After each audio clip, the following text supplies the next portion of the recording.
Before we jump into some Summer League winners and losers here at NBA Now by Chat Sports, today's show is sponsored by RexMD. When you go to rexmd.com/chat, you can get up to 90% off generic or branded Cialis and Viagra. Get your game back on track in the bedroom with the number one leader in men's telehealth. It is rexmd.com/chat.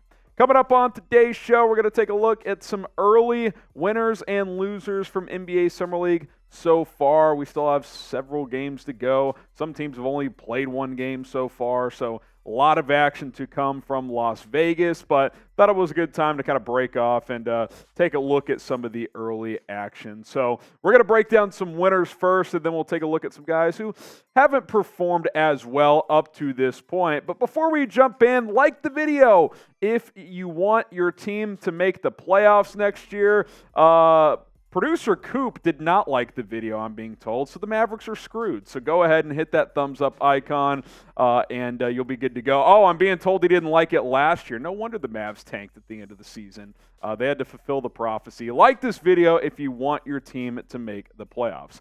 Start with some Summer League winners, and yes, I know he was bad in the first game, and he even admitted I didn't know what I was doing out there, but Victor Wembanyama in the Spurs' second game looked like a player that is going to have an immediate impact. 9 for 14 from the floor, 27 points and 12 rebounds. One thing he's brought to the table in both games in the Summer League is elite defense. He's going to be an immediate impact player on the defensive side of the floor as a shot blocker, his athleticism. Now, look, some big-time centers in the NBA, once the regular season starts, are probably going to give him some trouble. I mean, he's very thin. Like, he still has to fill out that frame over time, at least a little bit. But, look, you can't teach 7'5" in that wingspan. There's just no way around it. He's going to be a good shot blocker. He's got the game to score at all three levels. I liked how he responded in Game 2, and I think he's going to build off of that heading into the season.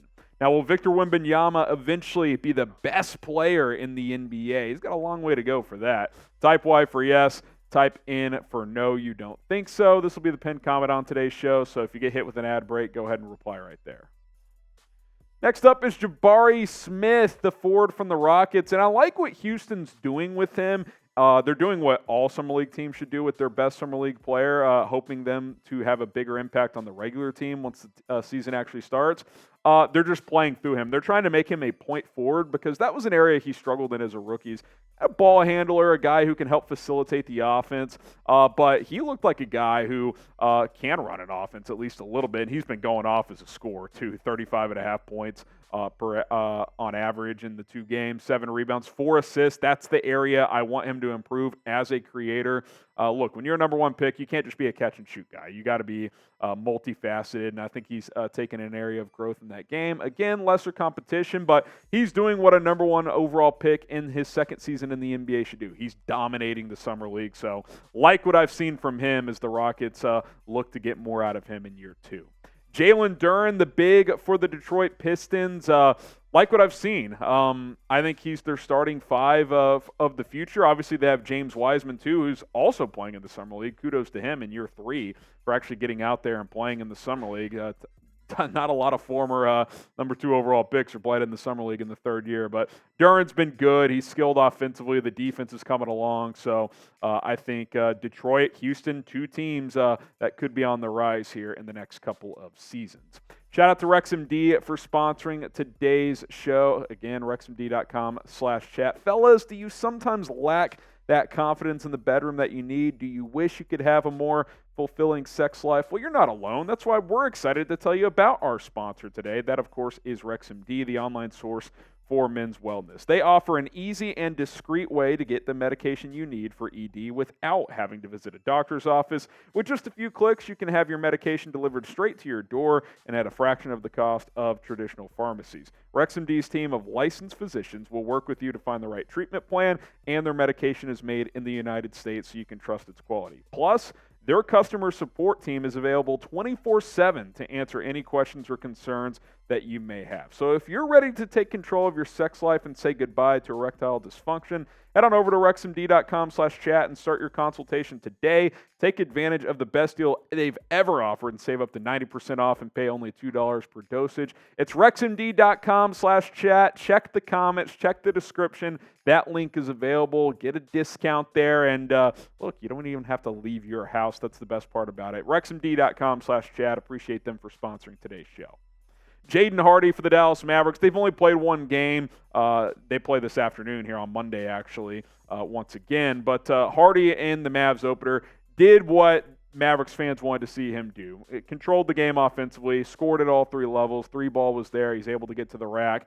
Had 24 points. He looks better as a creator as well. Had a couple of nice drop-off passes in the paint. One nice pass where the center collapsed on him, and he dumped it off to Derek Lively, Mavs first-round pick this year, for an easy dunk. So that was nice to see. If he can put together a couple of more big games, I think he's going to have a role for this team this year and be one of the better six-mans in the NBA. Mavs fans, you want to check out more Dallas Mavericks-centric coverage, youtube.com/MavsTV. That is the place to go.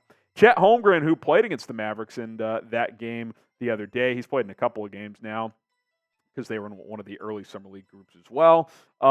I like what I've seen.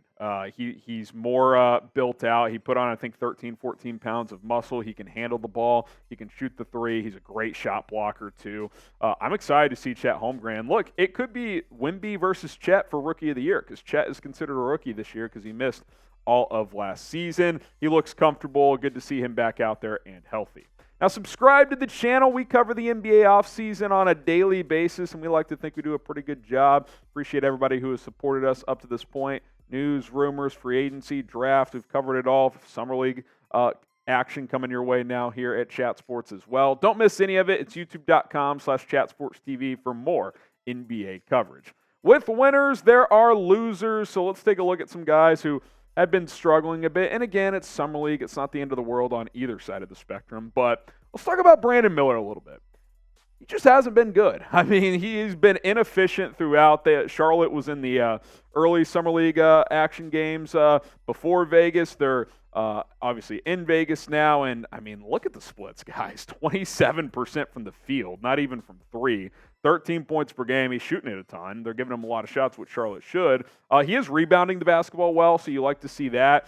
It's one of those things. I still think Brandon Miller is going to be a good pro, but he doesn't have elite athleticism. He's not very bouncy. The handle needs to improve. It could take him a little longer than expected to be an impact player right away. He has not been efficient whatsoever.